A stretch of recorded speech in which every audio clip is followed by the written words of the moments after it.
Rick, it's I think we've had back-to-back days with no rain. It's a refreshing change here in Cincinnati. Yeah, it's been some nice weather. The pools are open. I actually got the opportunity to get in a hot tub yesterday to try to fix this back thing I'm working on. So life is good in the Queen City, but not if you are at Bengals OTAs or if you're a rookie lineman at Bengals OTAs. Shemar Stewart has left mandatory minicamp, Skinny. He was attending team activities, but has now decided to leave due to the standoff over his contract. He held court with the local media after OTAs earlier this week. Take us through that. What was that like when he was talking to you media types, and did you foresee that he might be on his way out here? So it was interesting. So I talked to him by myself for about 2 minutes before the horde came out of the Joe Burrow press conference. I had a couple guys I wanted to talk to, and Shemar really wasn't one of them at the moment. But I'm like, I'm gonna try to break the ice here and talk to him about the contract stuff. So I walked up and I said, Shemar, you got a minute? He goes, depends on what you want to talk about. I said, well, you kind of know what I'm going to talk about. So I asked him.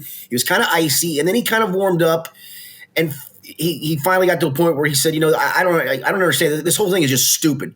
And so I said, will you come to training camp and participate without a contract? He goes, nah, I'm not going to talk about that. And he got up and left. I thought, okay, he's done. Like I pushed him as far as I could push him, and he's done.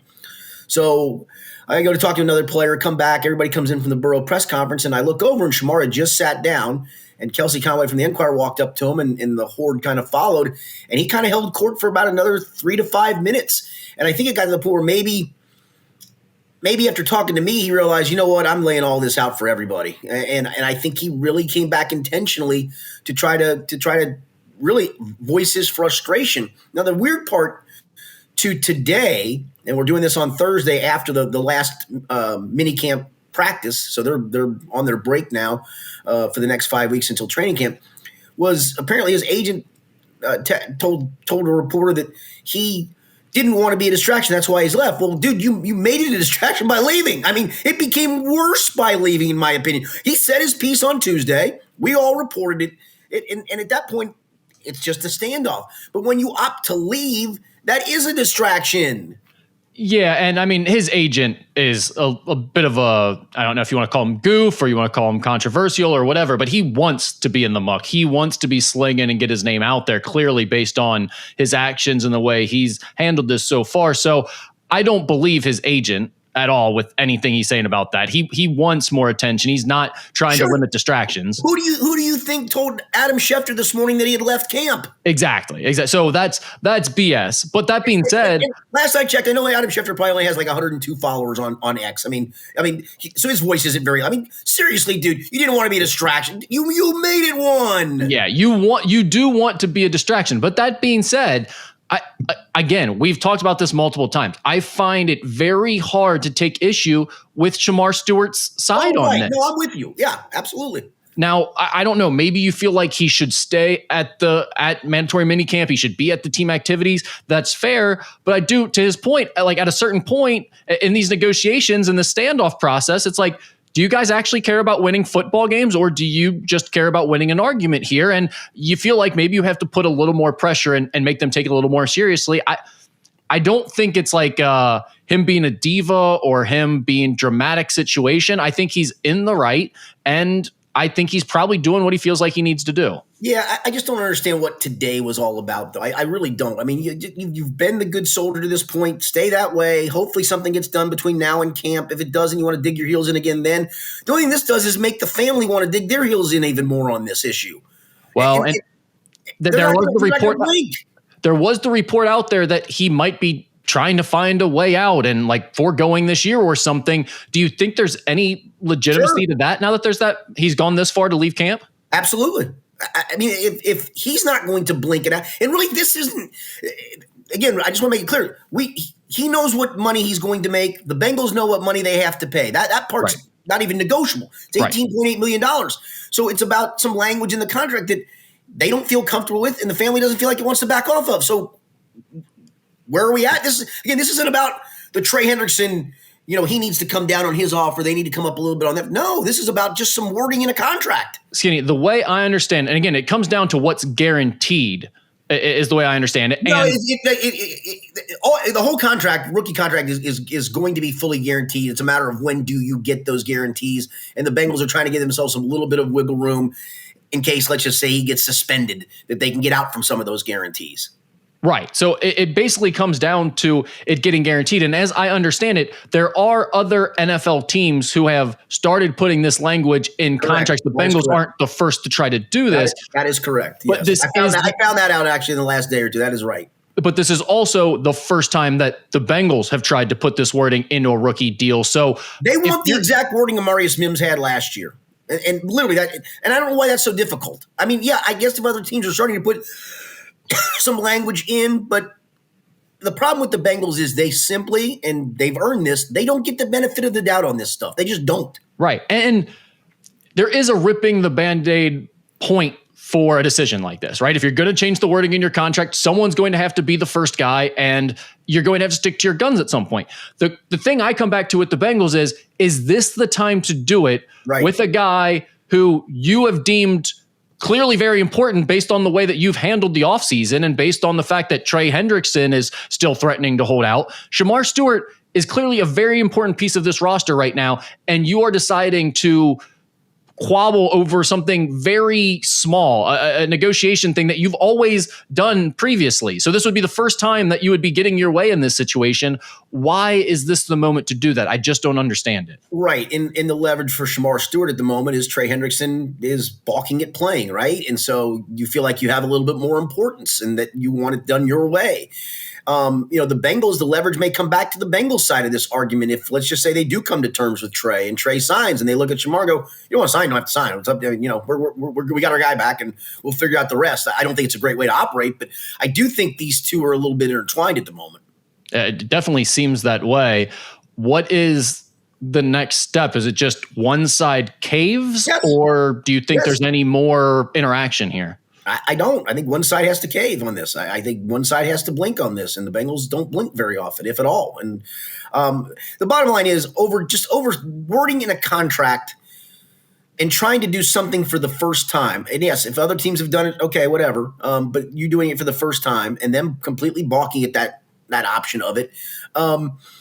You've wasted an offseason of getting this kid some reps. And I know I did a podcast with my friend Mike Petraglia on Monday. He said, I don't think it's a big deal. He's not taking reps. Well, yeah, it is a big deal. Maybe not a big deal for Trey Hendrickson to not be here. He's a veteran. He knows the ropes. But I'm watching Jerry Montgomery, the defensive line coach of the last couple of days. Literally after almost every rep his linemen take, he's trying to coach them up on routes to go, how to handle this, how to handle that. You don't think that that's not important to get the reps physically for him to then teach you?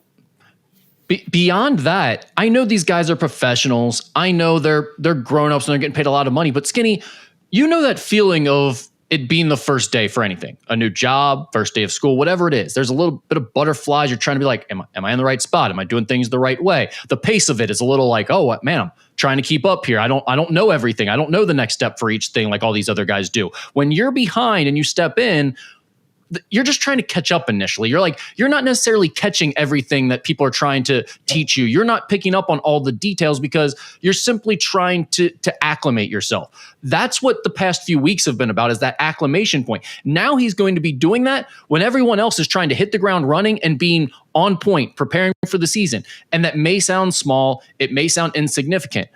But when you're a rookie and you're, again, potentially being in a really important position for this team, given their lack of depth at the edge, it just feels like the wrong route for the Bengals to be going down this offseason. And especially when you're a guy who was drafted more on traits, obviously, than production, right? Right. You see the traits. We can coach him up into production. Well, you ain't coached him up yet. You need him on the field to be able to coach him. And again, if this was something that was out of your control, it'd be a different story. But it's such an easy solution. You can fix it with the snap of your fingers, and it really doesn't cost you anything. It's the exact same contract you've always given out to rookies. There's no fight over how much money you're paying him. I really do not understand this one at all. And I will remind people, Demetrius Knight has not signed his contract yet either. Now, he did sign a waiver that allowed him to practice. Shemar chose not to do that. You could argue that maybe that was the wrong route for him to take. Travis Hunter's not signed yet. He's practicing. There's a couple other rookies who haven't signed, and yet they signed the waiver to practice. But, if he feels like, hey, if you're going to dicker over this, the second let's just say I blow my knee out on the second day of mini camp, are you going to eventually honor that contract? Maybe you don't. Maybe you say, hey, damaged goods, we're already going to lose a year out of him. What the hell? So I get it. I do. I really do.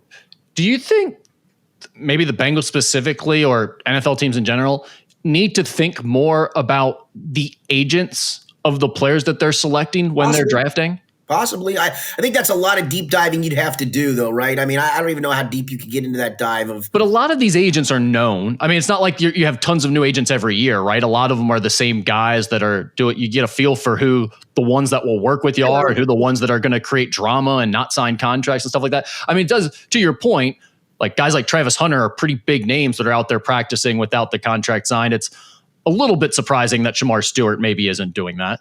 Yeah, and I get that part of it too, but I also get, you've only got certain leverage points, and he feels like my leverage point is to sit until you cave to my demands. Yeah, I don't blame him for that, but I do think it's probably agent driven to some extent. Sure. This decision, no question, no question. But again, they turned this into even higher drama. And Zach tried to deflect it as best he could when he talked to us today, and I get it. I mean, he's between a rock and a hard place with this. This isn't his decision; it's management's decision, and he has to suffer the consequences of that. Which he's always doing. It feels like every offseason, it feels like we're talking about that. Correct. No, that's exactly right. And it creates needless drama that's got a real chance to dive into training camp. And Zach said today, these are more distractions you guys think are. It's not that way inside the locker room. Well, it is. I mean, it just is. And come training camp, and you don't have these guys practicing, that's going to cause drama every single solitary day they don't go. Yep. What did you guys get out of Joe Burrow's media appearance earlier this week? I just not much for me. I mean, I, honestly, there was a couple of us that even said, "Do we even need to talk to Joe again?" We just talked to him last week. He's been engaging in the ones he's done this off season, but yeah, I didn't get much out of what he said. Jermaine Pratt was finally released. Why now? Why did it finally come down? Here's my answer. I mean, this is the one. I don't know why this pisses me off so much. This has me more upset than the Shemar Stewart contract situation, the Dre Hendrickson situation. What they did to Jermaine Pratt, I think, is just an absolute farce. You knew back in February you weren't going to have Jermaine Pratt in your plans. You knew in March when the free agency period came, when you signed Oren Burks, that Jermaine Pratt was out of your plans. You further knew, if you wanted to say, okay, well, maybe it was okay that they waited after the draft. All right, I'll give you that. But after the draft, when you drafted 2 linebackers in rounds 2 and 4, you clearly did not have Jermaine Pratt in your plans. And yet you let him flap in the wind until basically the offseason was over before waiting. That to me, I think they did him dirty, and shame on them for that. Listen, again, he didn't have a very good year last year. Even though he led the team in tackles, he really didn't. He looked a step slow. He looked like a guy that probably time to move out from under, not have to pay $6 million in 2025. I don't disagree with the decision on letting go Jermaine Pratt. I think it was the right decision to make, but that was always going to be the decision. And yet you did a guy like that who was a team captain, who was nothing but a professional, who the coaching staff loved because of how intelligent he was football-wise and doing all the right things and being a pro. And you do that guy like that, shame on you guys. Shame on you. Based on that reaction, I assume there hasn't been any even rumblings of why they might have done this or why it took this long. That's the one thing. I wish they would just, if there is a reason that makes sense, a personnel reason, or there was something that made it more advantageous for them, or even it didn't matter as much for him when it happened, they should just make that known, because right now the optics are bad. Yeah, I mean, the only thing I can fathom is the small fear that Demetrius Knight doesn't sign his contract and you needed Jermaine around. But if that's the case, he still hasn't signed it, and then you still went ahead and whacked him. I mean, again, if that was the reason, that doesn't completely jibe either for me, because do you think there's any possibility that they have come to terms with Demetrius Knight? We just haven't heard about it yet. Is that what that means? No. I think you'd have heard he signed. Period. End of story. Okay. So, yeah, I don't fully understand. I don't. I just the whole thing just smacks as bad form in my opinion. I mean, did you think you're going to hold out and a team was going to be desperate enough to give you a 7th round pick for him? Listen, when the Bengals dealt Joe Mixon, Joe still had some real value, right? He did, even though the Bengals were going to release him, and rightfully so, because the contract had gotten to the point where it didn't equal the production, but Joe still had some life in him, and the best you got for that dude was a 7th. I mean, what did you think you were getting for Jermaine Pratt? Seriously. Especially in a situation where everyone knew you were going to release him. Right. You had to release him. Yeah, he tried to save face with the whole demanding a trade because he knew, well, at least if I ask for a trade, maybe they'll try to swing one for me because they're going to let me go, and they eventually did. Yeah. Anything else on the Bengals front, Skinny? No, I think it was interesting that they changed they released the training camp schedule for this year, and they've changed from afternoon practices to morning practices, and it's a slight change, right? I mean, you get a little bit out of the heat of the day. I think it's also a nod from Zach Taylor of, listen, I'm trying to do some different things, and obviously he brought this up too about the slow starts. I'm trying to do some different things to avoid those slow starts, and there have been, I brought these up a billion times, mitigating circumstances for the slow starts. But okay, I think this is him nodding and going, let's try some different things. Let's change things up in a couple areas. Maybe even that makes things fresh for guys who are going, gosh, another 2 to 4 practice again this year. Every for 3 days in a row, and again, good for him for at least trying to do something different. I thought of a crazy idea. Has he tried going to the front office and trying to get their rookie edge rusher signed and in camp? It's funny. We sit there and watch every once in a while. Zach will be talking to one of the front office members, and it's like, I wonder what this conversation's like today. Is this him begging to get the guy signed? Hey, I see Shemar. Where's Shemar? Where's Shemar? We need Shemar because we got Shemar.